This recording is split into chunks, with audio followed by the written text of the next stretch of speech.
Pakistan cricket team के जो नए कोच है ना माइक हैसन, उनका आज था एक प्रेसर।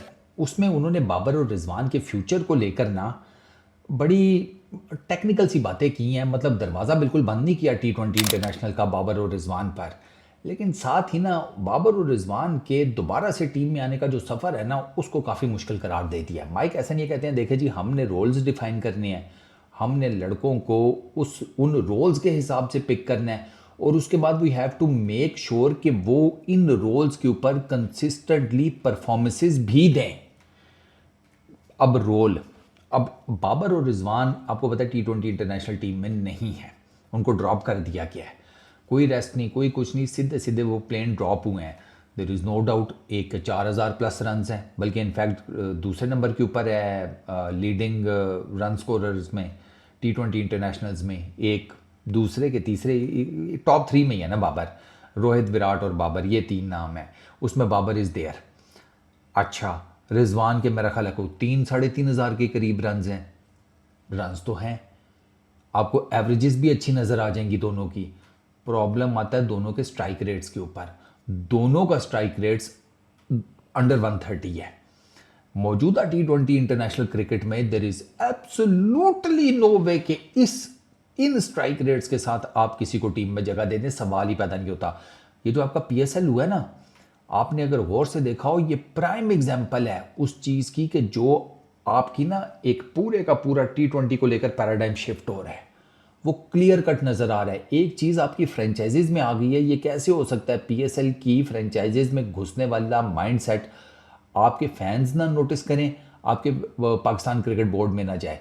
ये हो रहा है। आप नईम को देखें किस तरह उसने खेला है, आप हसन नवाज को देखें उसने किस तरीके से खेला है, आप मुल्तान सुल्तान के यासिर को देखें उसने किस तरीके से खेला है, ठीक है, फ़हीम अशरफ को देखें, आप इसके बाद वो मिडल ऑर्डर में और खुशदिल शाह को देख लें।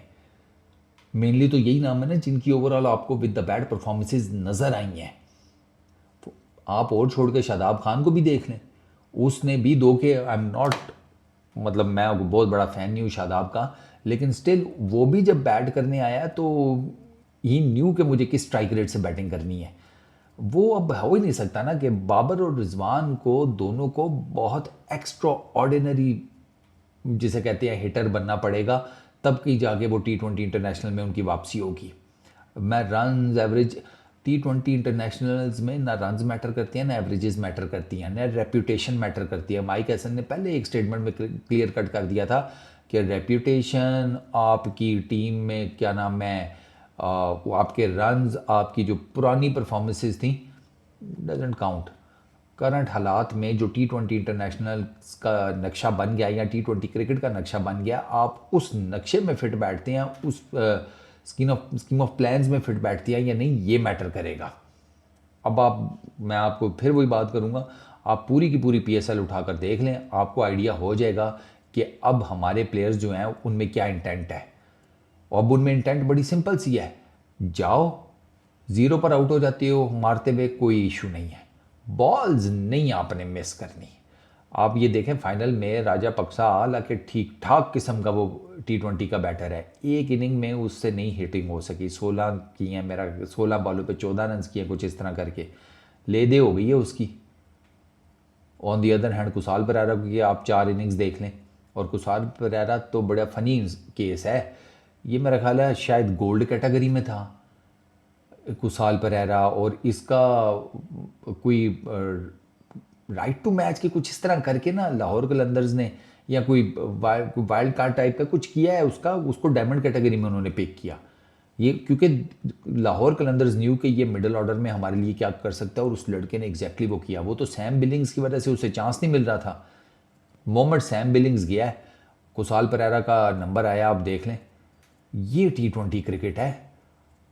ऊपर से इसमें अब ये भी मैटर नहीं करता भाई आपको किस नंबर पर बैटिंग कराई जा रही है। एक तो ये भी चीज़ टी20 इंटरनेशनल्स और टी20 क्रिकेट में चेंज हो गई है कि भाई नंबर शंबर भूल जाएं, आपको जिस नंबर पर भेजेंगे आपको जाकर वो काम करना है। इसका मतलब ये है कि आपको you should be good against pacers, you should be good against medium pacers, you should be good against spinners. आपकी एक्स्ट्रा ड्यूटी बढ़ गई है, आप रिलैक्स नहीं कर सकते अब। आपको किसी भी हो सकता है, आप मिडिल ऑर्डर के बैटर है, आपको कहा जाए जाओ भाई जाके ओपन करो, और किसी ओपन को कहा जाए कि नहीं आज तुम ओपन नहीं करो, आज तुम मिडिल ऑर्डर में जाकर खेलो, क्योंकि काम तो हर जगह एक ही है, जाते साथ मार धाड़। 20 ओवर्स होती हैं, 120 गेंदें होती हैं, 6 मोस्टली ना 6 ऑड बैटर्स आपकी T20 के ना, इन्हीं के ऊपर सारी गेम होती है। ये कुछ नहीं कर सके तो भूल जा, फिर कुछ नहीं होता। और 7वां 8वां 9वां 10वां 11वां बड़ा रेयर चांस होता है कुछ हो जाए। तो 6 आप 120 को 6 से ज़रब दे लें, इसका मतलब है कि हर बैटर के हिस्से में सिर्फ 20 गेंदें हैं। अब वो 20 गेंदों के ऊपर अगर 20-25 स्कोर करेगा कोई एक, तो फिर क्या फ़ायदा होगा। अब तो दुनिया देखती है 20 पर कम से कम 35-40, और अगर 40 से ऊपर है तो फिर तो क्या ही बात है। तो बाबर आजम और रिजवान को अपने बैट स्विंग पे काम करना पड़ेगा, अपनी पावर हिटिंग के ऊपर काम करना पड़ेगा, 360 खेलने की उनको जिसे कहते हैं स्किल सेट डेवलप करना पड़ेगा। तो ये टास्क जो है ना, ये मुश्किल है, ये इतना आसान नहीं है। कहने को तो बहुत आसान है कि बाबर यूं कर ले, फलाना यूं कर ले, it is not that easy. तो अब ये करेंगे दोनों ये सारा कुछ, तो ही टीम में वापस आ पाएंगे।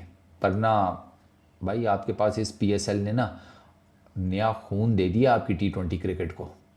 लड़के आपको मिल गए हैं, ये ना कहिएगा आपको लड़के नहीं मिले, लड़के आपको मिल गए हैं कि जिनको पॉलिश करके बड़ा बेहतरीन किस्म का T20 का ना एक सर्किट चालू किया जा सकता है। बाकी फिर अब PCB और सिलेक्शन कमेटी की मर्ज़ी, वो क्या करते हैं। इस वीडियो में इतनी, अपना बहुत ख्याल रखना, नेक्स्ट वीडियो में मुलाकात होगी। Peace out.